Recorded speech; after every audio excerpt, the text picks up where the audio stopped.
اعوذ باللہ من الشیطان الرجیم بسم اللہ الرحمن الرحیم السلام علیکم ورحمۃ اللہ وبرکاتہ۔ پیارے بچوں، آج کا ہمارا موضوع ہے باہو قلعہ 5ویں جماعت کے لیے۔ قلعہ باہو ڈوگروں کے شاندار ماضی کی ایک زندہ مثال ہے۔ دپان یس ہسا قلعہ باہو چھ، یہ ہسا چھ ڈوگر راجن ہز اخ زند مثال، اخ شاندار ماضی مثال، اخ پاسٹچ اخ زند مثال یہ کمن ہز ڈوگرن ہز۔ باہو قلعہ پرانے شہر جموں کے بالمقابلے دریائے توی کے مشرقی کنارے کی پہاڑی پر استادہ اس قلعہ کو راجا باہو لوچن نے تعمیر کیا تھا۔ دپان یس ہسا پرون شہر چھ جموں، تت بالمقابل اس دریائے کس توی کس کنارس پہ مشرق کی طرف یہ قلعہ استاد اکس پہاڑی پہ یہ بنومت، یہ قلعہ بنومت راجا باہو لوچنن۔ یہ اور اس کے گرد نواح میں باہو نگر کے نام سے ایک قصبہ بھی آباد ہے۔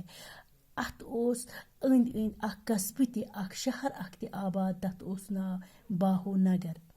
راجا باہو لوچن کا سلسلہ نسب راجا رگو سے ملتا ہے۔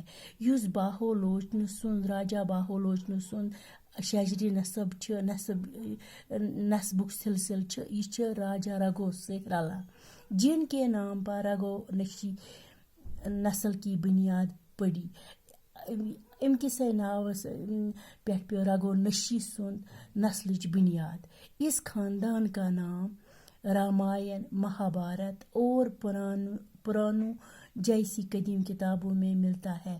ام خاندانک ناو رامائن مہابھارت یہ پرانین کتابن مز لبنہ یوان۔ اس ہیکو پرانین کتابن مز پڑھت امچ دلیل رامائنس سن مہابھارت سن ام خاندانچ پرو امن کتابن مز، امن پرانین کتابن مز ہیکو اس پڑھت امچ دلیل۔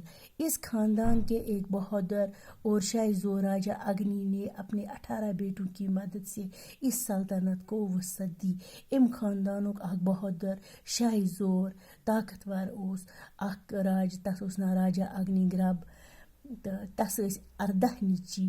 تمہن ہندِ مدد ست دِژ تم پننس سلطنتس وسعت، پننی بادشاہی دِژن وسعت اور دریائے توی کے پار تک کے علاقے پر قبضہ کر لیا۔ پتہ نیون دریا کس آر پار علاقس کورن اند اند سرسریس پہ کورن قبضہ۔ خدا حافظ۔